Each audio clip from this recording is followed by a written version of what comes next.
Well, Jim, this morning as we are recording, a lot of people have been sending me in some quotes from Jon Moxley on a program. Oh, boy. He was speaking on the Believe in Pro Wrestling podcast. Here's a quote. Good to know he's hitting all the high-rated programs. Do you think I'm obligated? Do I have to do the voice? I think you have to.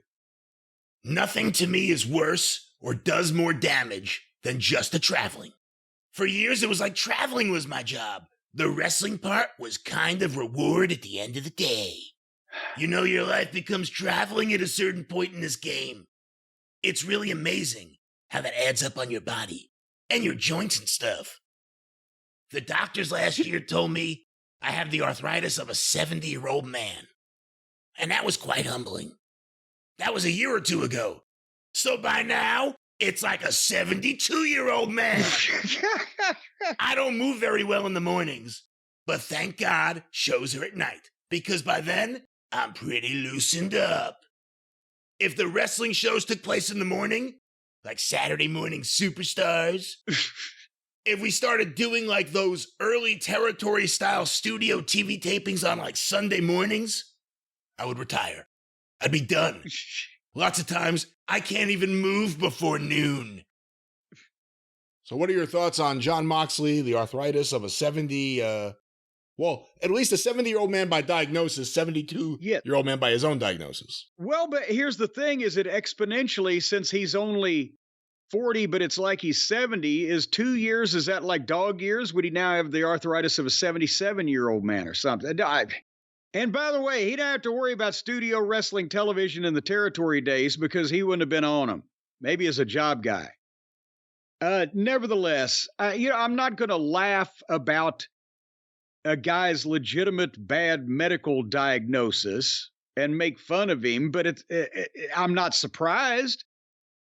I'm not surprised at the diagnosis. I don't know why he would be, because he, by choice and by design, spends his life going through furniture.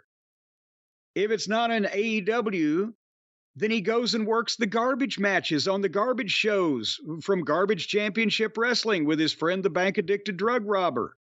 And they hit each other with shit and go through furniture and wrap each other up in barbed wire or whatever the fuck. And he blades when he has his morning cereal. And all the unnecessary shit that he does to try to convince, I believe, himself that he's a badass, because he, you can see that he genuinely believes that what he's doing is good.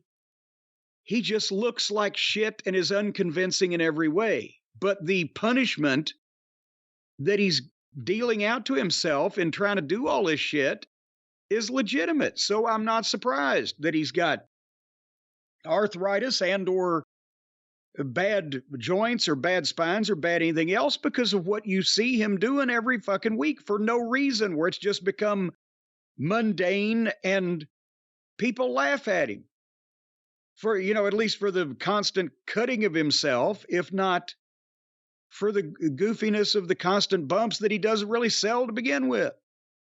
When was the first time you heard guys in the locker room talking about arthritis? Younger guys, not necessarily like a guy in his 50s or anything. The guys in the locker rooms didn't really talk about arthritis. They didn't say, oh, geez, my arthritis is bothering me. They'd say, oh, my knees bother me, my elbows bother me. Nobody would know what it was because you wouldn't go to the doctor. As long as you were still ambulatory and able to move around. But truthfully and honestly, I didn't hear anybody talking about arthritis specifically. They knew, yeah, I banged it, or I took the bump on the concrete, or I tore my knee last year and it gives me problems. They knew kind of what the origination was of whatever they were fucking selling at that point. But again,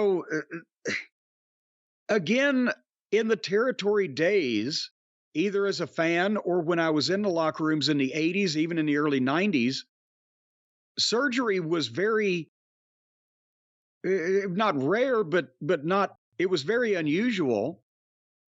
And yes, a lot of times guys would try to do without it or go without it because they couldn't pay for it, didn't have insurance or whatever. But a lot of cases, guys just didn't need surgery. Hey, when did getting a scope become a common thing? That it was just an easy, not easy, but, it could be a relatively quick turnaround. When did that become more frequent?